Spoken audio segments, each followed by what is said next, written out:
இருக்கும் ஆத்ம நண்பர்கள் அனைவருக்கும் என்னுடைய மாலை வணக்கத்தை சொல்லிக்கிறேன்.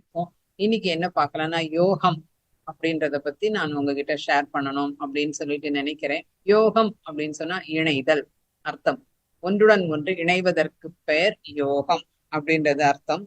3 யோகங்கள் அப்படின்னு சொல்லும்போது கர்ம யோகம், ஞான யோகம், தியான யோகம் அப்படின்னு ஒரு 3 யோகம் அப்படின்றது.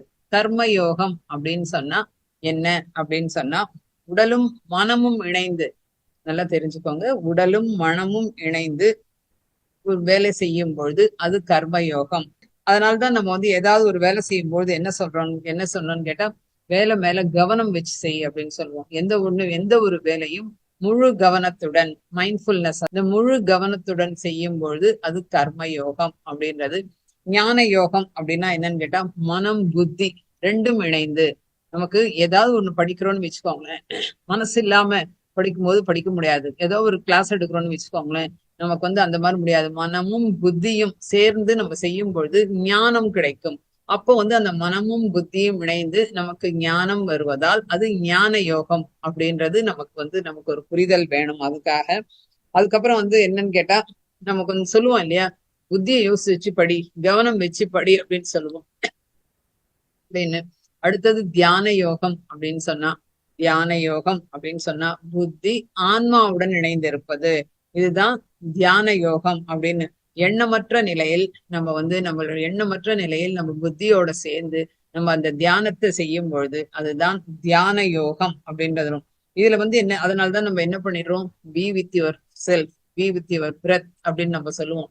உன்னுடைய சுவாசத்துடன் இணைந்திரு, உன்னுடைய சுவாசம் திருப்பி நம்ம சுவாசத்தை கவனிச்சு எண்ணமற்ற நிலைக்கு போகும் அப்படின்னு சொல்லிட்டு சொல்வதுதான் தியான யோகம் அப்படின்னு. முக்தி அப்படின்னு சொன்னா என்ன அப்படின்னா, முக்தி மோட்சம் எல்லாமே ஒண்ணுதான். முக்தி அடைவதற்கான வழி என்ன அப்படின்னு சொன்னா, எங்கேயோ மகான்கள் மாதிரி உட்கார்ந்து சந்நியாசம் வாங்கிட்டு எங்கேயாவது காட்டுல உட்கார்ந்து பண்ணுவது கிடையாது. முக்தி அப்படின்னு சொன்னா என்னன்னு கேட்டா, ஒவ்வொரு விஷயமும் நாம் வந்து தெரிஞ்சுக்க வேண்டியது என்னன்னு கேட்டா, முக்தி அடைவதற்கான பாதை ஒவ்வொன்னா வரும்போது வழி விட்டு கடைசியில முக்தியில் வரைக்கும். முதல்ல என்னன்னு கேட்டா, நம்ம வந்து தியானத்தை ஒழுங்கா செய்யறோமா? நம்ம வந்து யோசிச்சு பாருங்க, தியானம்ன்றது எவ்வளவு பெரிய ஒரு பொக்கிஷம், அது நமக்கு கிடைச்சிருக்கு. அப்ப வந்து நம்ம என்ன பண்றோம் அப்படின்னு சொல்லும் பொழுது, அந்த தியானத்தை ஒரு நாள் தவறாமல், தவம் போல் அப்படின்னு சொல்லுவோம். தவம் அப்படின்னா என்னன்னு கேட்டா, அதிக நேரம் கிடைக்கும் போதுதான் நம்மளுடைய சுவாசத்தை கவனிச்சு ஒரு எண்ணமற்ற நிலைக்கு நம்ம போகும் பொழுது அதுதான் நம்மளுடைய ஆன்மாவின் வளர்ச்சிக்கு உதவி செய்யும். கண்டிப்பாக நம்ம வந்து இதை நம்ம தெரிஞ்சுக்கணும். முதல்ல என்ன, தியானத்தை நம்ம பண்றோமா? இது வந்து முக்திக்கான வழின்னு சொன்னா நம்ம என்ன நினைச்சுப்பாங்க, முக்திக்கான வழின்னா தவம் வெறு, சன்னியாசம் வாங்கிக்கோ, இல்ல பூஜைகள் பண்ணு, பக்தி இப்படி எல்லாம் சொல்லுவோம். ஆனா அது கிடையாது. ஃபர்ஸ்ட் தியானத்தை பண்றோமான்றது பார்க்கணும். அதுக்கப்புறம் வந்து நம்ம சைவமாக இருக்கிறோமா? கண்டிப்பாக அது நம்ம எல்லாரும் பார்க்க வேண்டிய விஷயம். கண்டிப்பாக நாம் சைவ உணவாளராக மாறி இருக்கோமா அப்படின்றது. உண்மையிலே வந்து பாத்தீங்கன்னா, நம்மளுடைய ஆகாரம் எப்படி இருக்கணும், யுக்தாகாரம் அப்படின்னு நம்ம பார்ப்போம். யுக்தாகாரம்னா சரியான சாப்பாடுன்னா என்னன்னு கேட்டா, வெஜிடேரியன் ஃபுட் அப்படின்றது ஒரு கண்டிப்பாக, அது மாதிரி ப்ரிசர்வ் பண்ண ஃபுட்டு, ஃப்ரிட்ஜ்ல வச்ச ஃபுட்டு, பழைய ஃபுட்டு, இது எதுவுமே நமக்கு வந்து தேவையில்லை. அப்ப வந்து இதுவுமே ஒரு முக்திக்கான வழி. ஏன்னு கேட்டா, ஜீவனுக்கு தான் உணவு கொடுக்கணும். உடலுக்குன்னு உடல் பௌதீக வாழ்க்கையோடய நம்ம இணைஞ்சிருக்கிறோம். அதுவும் வேணும், இல்லைன்னு சொல்லல. ஆனா நம்ம வந்து என்னன்னு கேட்டா, நம்மளுடைய ஆன்மீகம் வளரணும், ஸ்பிரிச்சுவல் குரோத் எப்படி இருக்குன்னு சொன்னா, அந்த உணவும் உணர்வுகளும் இருக்கு. அந்த மாதிரி உணவு நம்ம நல்ல ஒரு ஆகாரம் கொடுக்குறோமா, சைவ உணவா கொடுக்குறோமா, புதுசா நம்ம ஃப்ரெஷ்ஷா சமைச்சு சாப்பிடுறோமா? அதுக்கப்புறம் வந்து கார்லிக்கும் பூண்டு மஷ்ரூம் இதெல்லாம் நமக்கு நம்மளோட ஜீவனை அழிக்கக்கூடியவை. வயிறு ஃபுல்லாகும். என்ன பண்ணுவோம், பசின்னு சொல்லிட்டு ஏதோ பழசு வச்சு ஃபுல்லா சாப்பிடுவோம், ஆனா வயிறு திம்மன் ஆகும். ஆனா நமக்கு வந்து அது வயிற்றுக்கான உணவே தவிர ஜீவனுக்கு கிடையாது, டயர்டா தான் ஆகும். அதனால அந்த மாதிரி விஷயங்கள் நம்ம கண்டிப்பாக பார்த்துக்கணும். அதுக்கப்புறம் வந்து அந்த உணவே அதுவும் ஒரு முக்திக்கான வழி கண்டிப்பா. ஏன்னா உணவுன்றது எவ்வளவு முக்கியமான விஷயம். அந்த உணவு எப்படி இருக்கணும், மிதாகாரத்துல இருக்கணும், அளவான சாப்பாடா அப்படி இருக்கும் பொழுது அப்பதான் நமக்கு வந்து ஒரு என்ன கேட்டா, சாப்பாட்டுல எனர்ஜி இருக்கு இல்லைன்னு சொல்லல, அதை விட நமக்கு தியான சக்தி இருக்கு. தியானம் அந்த எனர்ஜி வந்து பாத்தீங்கன்னா, ஆற்றல் நிறைய விஸ்வ சக்தியோட நம்ம இணையும் பொழுது தியான சக்தி இருக்குன்ற ஒரு நம்பிக்கை வரணும். இந்த நம்பிக்கை வரணும்னா அந்த தியானம் எல்லாமே ஒண்ணுக்கு ஒண்ணு தொடர்புடையவை. அப்ப நம்ம எப்படி இருக்கிறோம் அப்படின்றத நம்ம கண்டிப்பாக பார்க்க வேண்டும். அப்புறமா வந்து என்னன்னு கேட்டா எண்ணங்கள் எப்படி இருக்கணும் அப்படின்றது எண்ணம் சொல் செயல் அப்படிம்போம். அந்த எண்ணம் எப்படி இருக்கணும்? அதி அபூர்வ எண்ணங்களாக இருக்கணும். கண்டிப்பாக ஒரு நமக்கு எதிர்மறை எண்ணங்களை நம்ம அண்ட விடவே கூடாது. இதுவும் வந்து ஒரு முக்திக்கான ஒரு வழி. எண்ணம் வந்து எப்பயுமே ஒரு ரொம்ப அதி அபூர்வ எண்ணங்களாக எப்பயுமே நேர்மறை எண்ணங்களாக இப்படி இருக்கணும். அந்த எண்ணம் எண்ணம் சொல் செயல்பது அந்த எண்ணம் அந்த அளவுக்கு தூய்மையாக இருக்கும் பொழுதுதான் பேசுற வார்த்தை வந்து தூய்மையாக இருக்கும். இந்த பேசுற வார்த்தை தூய்மையாக இருக்கும் பொழுது செய்யற செயல் வந்து உண்மையிலே ரொம்ப அற்புதமா இருக்கும். செயல்னா என்ன அப்படின்னு கேட்டா எல்லாமே செயல், நம்ம செய்யக்கூடிய செயல்கள். ஃபர்ஸ்ட் நம்ம தியானம் கத்துக்கிட்டோம், தியானம் செய்யறோம், தியானத்தை யாருக்காவது சொல்றோமா? நம்ம என்ன பண்ணணும், இதுவுமே ஒரு முக்திக்கான வழி அப்படின்னு சொல்லும் பொழுது அந்த தியானத்தை நம்ம நிறைய பேருக்கு சொல்லித்தரமா கேட்டா பத்ரிஜி என்ன சொல்லியிருக்காருன்னா, ஒரு நாள் நம்ம கத்துக்கிட்டா அடுத்த நாள் நம்ம குரு அப்படிங்கிறாரு. எப்பயுமே அவர் வந்து என்ன சொல்றாரு, ஆசானா இரு அப்படின்னு தான் சொல்றாரு, பி ஏ மாஸ்டர் அப்படின்னு தான் சொல்றாரு. ஒவ்வொருத்தரும் பிரமிட் மாஸ்டர்ஸ் அப்படின்னு சொல்லும் பொழுது எவ்வளவு ஒரு கிரேட்டான ஒரு விஷயம் இல்லையா? இதுவும் வந்து ஒரு ஏன்னா நமக்கு வந்து ஹையர் மாஸ்டர்ஸ் பாத்துக்கிட்டு இருப்பாங்க. ஓகே, நீ தியானம் கத்துக்கிட்டாச்சு, ஆனா நீ என்ன ஃபாலோ பண்ற, நீ அதை வந்து தொடர்ந்து எல்லா பயிற்சியும் நீ பண்றியா அப்படின்னு சொல்லி பார்ப்பாங்க. நமக்கு நாமே ஒரு செல்ஃப் செக் பண்ணிக்கலாம் என்ன பண்ணணும் அப்படின்னு சொல்லிட்டு. அப்புறம் பேச்சு அப்படின்னு சொல்லும் பொழுது ரொம்ப தேவையில்லாத விஷயங்கள் நாம் கண்டிப்பாக பேசக்கூடாது. காசிப்ஸ், அதுக்கப்புறம் வம்பு பேசுறது, தேவையில்லாத விஷயங்கள்ல போய் தலையிடுறது, இந்த மாதிரி விஷயங்கள் இல்லாம அமைதியாக எவ்வளவு எவ்வளவு பேச்சை குறைக்கிறோமோ அந்த அளவுக்கு நமக்கு எனர்ஜி ஜாஸ்தியா இருக்கும். யார்ட்டையாவது ஒரு மணி நேரம் பேசி பாருங்களேன், ஒரு மணி நேரம் போன்ல உட்காந்து கொஞ்ச நேரம் கழிச்சு எனர்ஜி வருமா? டயர்டு தான் ஆகும். அதனால நமக்கு அந்த பேச்சுன்றது ரொம்ப ரொம்ப இதா இருக்கணும். இதுவும் ஒரு முக்திக்கான வழி. இன்னொன்னு வந்து என்னன்னு கேட்டா மௌனம். எப்ப முடியுதோ எப்ப தேவையோ பேசலாம். ஏதோ ஒரு வார்த்தை 2 வார்த்தை, நிறைய நேரம் மௌனம் மௌனம் இருக்கும் பொழுது நம்மளுடைய எனர்ஜி நிறைய இருக்கும். அப்போ என்ன பண்ணுவோம், தியான சக்தி நிறைய வரும். ஏன்னு கேட்டா தியானம் எப்படி கைகூடும் அப்படின்னு சொன்னா எவ்வளவோ விஷயங்கள் இருந்தாதான் தியானமும் கைகூடும். நான் கண்ண மூடி உட்கார்ந்தேன், ஒரு மணி நேரம் உட்கார்றேன், நான் தியானம் பண்றேன்னா கண்டிப்பாக எந்த ஒரு இதுவும் கிடையாது. அப்ப வந்து அந்த தியானத்தை எப்படி பண்ணணும், இவ்வளவு வழிகள் முக்திக்கான வழி.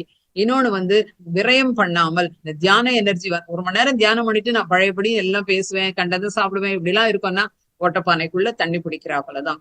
அப்ப வந்து இது எல்லாமே முக்திக்கான ஒரு வழி. இதெல்லாம் செய்ய செய்ய செய்ய என்ன ஆகும், அடுத்தது நம்ம சுவாத்தியாயம் அப்படின்றோம். சுவாத்தியாயம் அப்படின்றது நம்ம படிக்கிறோமா, படிச்சது 4 பேருக்கு ஷேர் பண்றோமா, எவ்வளவு எவ்வளவு விஷயங்கள் இருக்கு, யோசிச்சு பாருங்களேன்.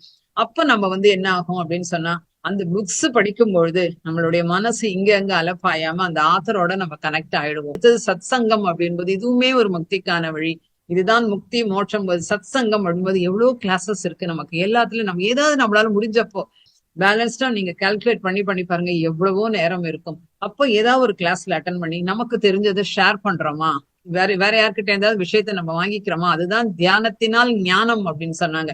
இவ்வளவு விஷயங்கள் இருக்கு முக்திக்கான வழினா பெருசா சன்னியாசம் வாங்குறது கிடையாது. இது வந்து நம்ம பண்ணிக்கணும். அப்புறமா வந்து முக்திக்கு என்னன்னு கேட்டா இன்னொன்னு 4 வழிகள் இருக்கு அப்படின்னு சொல்றாங்க. என்ன 4 வழின்னு சொன்னா நமக்கு வந்து என்ன, கர்ம யோகம், பக்தி யோகம், ஞான யோகம், தியான யோகம் அப்படின்னு சொல்லிட்டு. கர்ம யோகம்ன்றத நம்ம பார்த்தோம், கர்மேந்திரியங்களால் செய்வது. உதாரணத்திற்கு நம்ம என்ன சொல்லிக்கலாம்னா மதர் தெரசா. யோசிச்சு பாருங்க, மதர் தெரசா வந்து என்ன வாங்கிக்கிட்டாங்க, எல்லார்கிட்டயும் என்ன கொடுத்தாங்க, எவ்வளவு அவங்க டயத்தை கொடுத்தாங்க, அவங்களோட சர்வீஸ் நமக்கு எல்லாருக்குமே தெரியும். நமக்கு எல்லாராலையும் வந்து அந்த மாதிரி செய்ய முடியாது. அடுத்தது வந்து கர்மயோகத்துல அவங்க பண்ண வேலைகள் நம்மளால முடிஞ்ச வேலைகள் செய்யலாம். தாராளமா நம்ம வந்து தியானம் சொல்லி தர்றது, தியான பிரச்சாரம் பண்றது, இது மாதிரி வந்து சர்வீஸ். அதுக்கப்புறம் நம்ம நிறைய நிறைய நிறைய விஷயங்கள் சர்வீஸ் செய்ய செய்ய செய்ய நமக்கு அந்த அளவுக்கு ஒரு எனர்ஜி, வெஜிடேரியன் ராலியில கலந்து இந்த மாதிரி விஷயம் நம்மளால முடிஞ்ச அளவுக்கு செய்யலாம். அடுத்தது வந்து என்னன்னா பக்தி யோகம் அப்படின்றாங்க. பக்தி யோகம்னா என்ன அப்படின்னு கேட்டா சுவாமி பாடல்களை பாடி பாடி படி அதனால பக்தியும் அந்த ஞானமும் இணையும் போது பக்தி யோகம் சொல்லும் பொழுது நிறைய நம்ம பாடல்களோட பக்தி ஸ்லோகங்கள் செல்வது. முன்னாடி எல்லாம் நம்மளும் இருந்திருக்கோம் அந்த மாதிரி.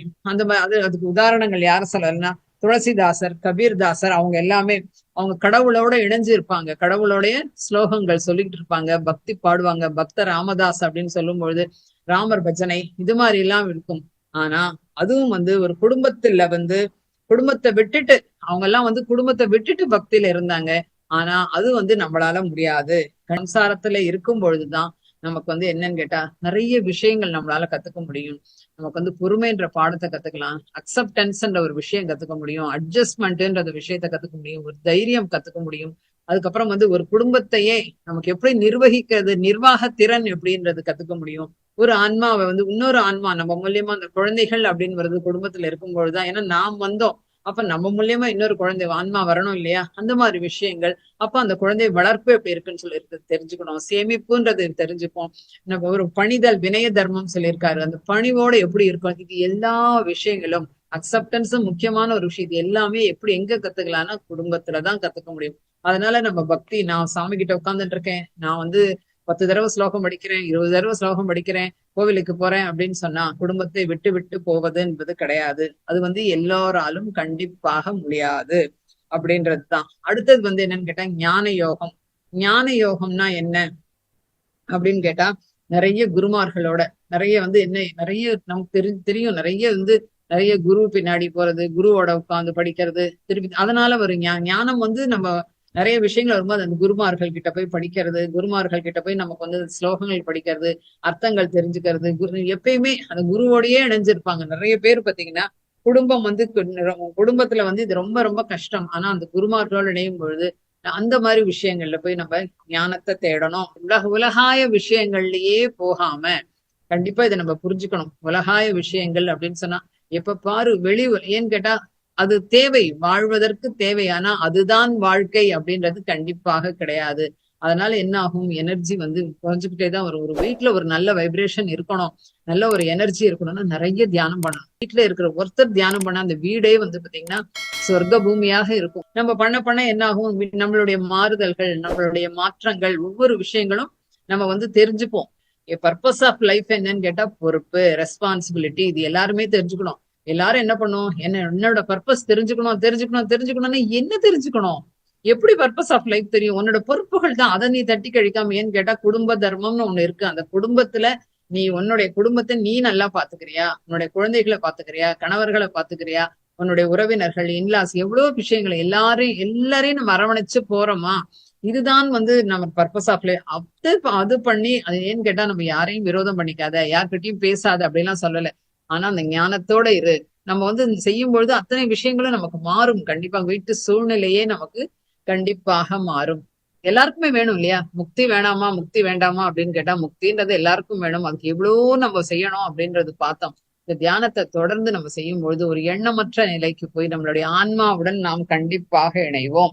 அப்புறமா இன்னொன்னு என்ன பண்ணுவோம் அப்படின்னு கேட்டா, எல்லாரும் இருக்கும்போது எல்லாமே என்ஜாய் பண்ணலாம். நல்ல வீடு, நல்ல இது எல்லாமே என்ஜாய் பண்ணலாம். ஆனா நம்ம என்ன பண்ணுவோம்னு கேட்டா அப்படியே புடிச்சுக்கிட்டு இருப்போம். நம்ம எல்லாத்தையும் இழுத்து இழுத்து நான் இல்லைன்னா ஒண்ணும் முடியாது அப்படின்ற மாதிரி இந்த பந்தத்துக்குள்ள சிக்கிக்கிட்டு ஆசைகள், பேராசை ஏன் வருது அப்படின்னா ஞானம் இல்லாததுனால். ஞானம் இல்லாதனால்தான் இது எல்லாமே நமக்கு உடலை பாதிக்கும். இதை நம்ம தெரிஞ்சுக்கணும். ஒவ்வொரு விஷயங்களும் நம்ம கோவப்பட்டோமா, பேராசையோட இருந்தோமா, இது எல்லாமே ஒருத்தர் மேல நீங்க கோவப்பட்டு பாருங்களேன், நம்மளுடைய ஆர்கன்ஸ் வந்து பழைய நிலைக்கு வர்றதுக்கு 6 மணி நேரம் ஆகுமா. யோசிச்சு பாருங்க, எத்தனை ஒரு கொடுமையான ஒரு விஷயம். அப்ப நம்ம என்ன செல்ஃப் பனிஷ்மெண்ட் கொடுத்துக்கிறோம். யாரை பார்த்தாவது கோவப்பட்டோம், யாரை பார்த்தாவது பொறாமப்பட்டோம், யாரை பார்த்தாவது கம்பேர் பண்ணிக்கிட்டோம், இவங்கள மாதிரி நான் இல்ல, அவங்கள மாதிரி நான் இல்ல அப்படின்னு நம்ம கம்பேர் பண்ணிக்கிட்டோம். அதுக்கப்புறம் யார் வாழ்க்கையிலயாவது குறுக்கிட்டோம் அப்படின்னு சொன்னா நமக்கு தொடர்ந்து என்ன ஆகும், நம்ம உடல் பாதிக்கும். அப்புறம் என்ன சொல்லுவான், நான் கூட தியானம் பண்றப்பா, அவங்களுக்கு எல்லாம் அதெல்லாம் சரியாச்சு, எனக்கு ஏன் சரியாகல அப்படின்னு ஒரு கொஸ்டின் போடுறோம்ல. ஏன்னு கேட்டா என்ன நம்ம பண்றோம், தியானத்தை பண்றோமா, அதுக்கப்புறம் எவ்வளவு விஷயங்கள் நம்மளுடைய தியான பிரபஞ்சம்ல இருக்கு 18 பிரின்சிபல்ஸ், அது ஃபுல்லா நம்ம ஃபாலோ பண்றோமா, செல்ஃப் செக் பண்ணிக்கலாம். ஒரு நாள் தவறாம என்ன பண்ணணும்னா நம்ம ஜேர்னல் எழுதலாம், என்ன தப்பு பண்ணணும்னு எழுதலாம். இன்னைக்கு நம்ம தியானம் ஐயோ 1/2 மணி நேரம் தானே பண்ணோம், பண்ணவே இல்லையே, கண்டிப்பா விடக்கூடாது அப்படின்ற ஒரு புரிதல் வரும். இன்னொன்னு வந்து ஜீரோ மைண்ட் ஸ்டேட், அந்த அந்த எண்ணமற்ற நிலை வரும்போது ஒரு சாட்சி பாவமாக இருந்து எல்லாவற்றையும் பார்க்கணும். எதிர்பார்ப்பு இல்லாமல், இது முக்கியமா எல்லாரும் தெரிஞ்சுக்கணும். எதிர்பார்ப்பு அவங்க எனக்கு இது செய்யல, எனக்கு இது இவங்க செய்யல அப்படின்னு ஒரு எதிர்பார்ப்புகளுக்குள்ளேயே இருப்போம். எதிர்பார்ப்பு ஏமாற்றத்தை கொடுக்கும். எவ்வளவு நமக்கு ஒரு அறியாமையில இருந்திருக்கும். தியானத்துக்கு முன்னாடி எவ்வளவு விஷயங்கள்ல மாட்டிக்கிட்டு நம்ம ஸ்ட்ரக் ஆகி நம்மளுடைய ஹெல்த்தையும் பாதிச்சுக்கிட்டு, மனசையும் பாதிச்சுக்கிட்டு, உடல் ஆரோக்கியம், மன ஆரோக்கியம், புத்தி ஆரோக்கியம் எல்லாமே இல்லாம இருந்தோம். இது எல்லாமே நமக்கு வந்து குறைஞ்சிருக்கு. கண்டிப்பா நமக்கு எப்படி வேணா, நான் இனிமேல் கோவமே படக்கூடாதுப்பா அப்படின்ற வார்த்தைகள் கூட தவறு. எனக்கு பொறுமை வேண்டும். அதுல கூட அந்த எண்ணங்கள், அந்த வார்த்தைகள்ல கூட அந்த நெகட்டிவ் தேவையில்லை. நமக்கு வேணும்னு சொன்னா பிரபஞ்சம் கண்டிப்பாக கொடுக்கும். நமக்கு தேவையில்லை, ஏதோ ஒரு இது இல்லைன்னா கூட நமக்கு வேணும்னா கிடைக்கும், இல்லைன்னா வேண்டாம் அப்படின்னு சொல்ல உன்னுடையது எது எழுதி வச்சிருக்கோ அது கண்டிப்பாக கிடைக்கும். எல்லாருமே நம்ம என்ன செய்யலாம் அப்படின்னு சொன்னா, நமக்கு வந்து தியானம் கத்துக்கலாம், தியானம் செய்யலாம், தியானம் சொல்லி தரலாம், தியானம் பிரச்சாரம் பண்ணலாம். நம்மளும் வந்தோம், பிறந்தோம், வயசாச்சு போனோம்னு இல்லாம ஒரு சந்தோஷமாக நம்மளுடைய ஆன்மாவிற்கு நாம் போடும் உணவு என்ன? உடம்புக்கு பிடிச்சது பண்ணிக்கிறோம், மனசுக்கு பிடிச்சதை பண்ணிக்கிறோம். ஆனா ஆன்மாவுக்கு அப்படின்னு சொல்லும் போது என்னன்னு கேட்டா, ஆன்மாவிற்கு நாம் கொடுக்கும் உணவு தான் இந்த தியானம். இந்த தியானத்தை பண்ண பண்ண நம்மள ஆன்மா வளர்ச்சி இல்லைன்னு வச்சுக்கோங்களேன், புனரபி ஜனனம் புனரபி மரணம் வந்துகிட்டே இருப்போம். எவ்வளவு நாளைக்கு வர்றது? எத்தனை ஜென்மா வர முடியும் சொல்லுங்க? இந்த பிறவி கடைசி பிறவியாக இருக்க வேண்டும் என்று புத்தர் சொன்னார். ஒவ்வொருத்தரும் நாமளும் நினைச்சால் கண்டிப்பாக இந்த கர்ம வினை குறைந்து இந்த பிறவி கடைசி பிறவியாக மாற்ற முடியும். எப்படி மாறும் கேட்டா, இவ்வளவு விஷயங்களுக்கு எல்லாமே ஃபாலோ பண்ணா நம்ம கண்டிப்பாக வெற்றி நிச்சயம். ஒவ்வொருத்தரும் சுயமா சிந்திங்க. உங்களுக்கு என்ன வருது, உங்களுக்கு என்ன தோணுது, ஒவ்வொரு விஷயங்களுமே. ஏன்னு கேட்டா, யார்கிட்டயாவது போய் நம்மளுடைய பர்சனல் விஷயத்த சொன்னா அவங்க எல்லாம் சந்தோஷமா கேட்டுக்கிட்டு இருப்பாங்க. அடுத்தபடி திருப்பி போய் சொல்லுவோம். நமக்கு கிளாரிட்டி வந்துதா? கிடையாது. இதுவுமே கர்மா. நல்ல விஷயங்கள் செய்யாமல் இருப்பதும் தெரிஞ்சு, நல்ல விஷயம் இதுன்னு தெரிஞ்சு நம்ம செய்யாம இருக்கோம் பாருங்க, அப்ப கேட்பாங்க மேல, என்ன பண்ணிட்டு வந்த நீ கீழே போய், என்ன உனக்கு அம்சம், நீ என்ன பண்ண அப்படின்னு கேட்பாங்க.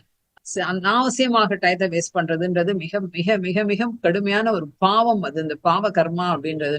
அதற்கான தண்டனை நமக்கு கண்டிப்பாக இருக்கு. அதனால எல்லாருமே தொடர்ந்து இந்த தியானத்தை செஞ்சு ஒரு எண்ணமற்ற நிலைக்கு போய் எல்லாரும் இதுதான் முக்திக்கான வழி அப்படின்றத நம்ம தெரிஞ்சுக்கிட்டோம் அப்படின்னு சொன்னா வாழ்க்கை வந்து அற்புதமான ஒரு விஷயம்.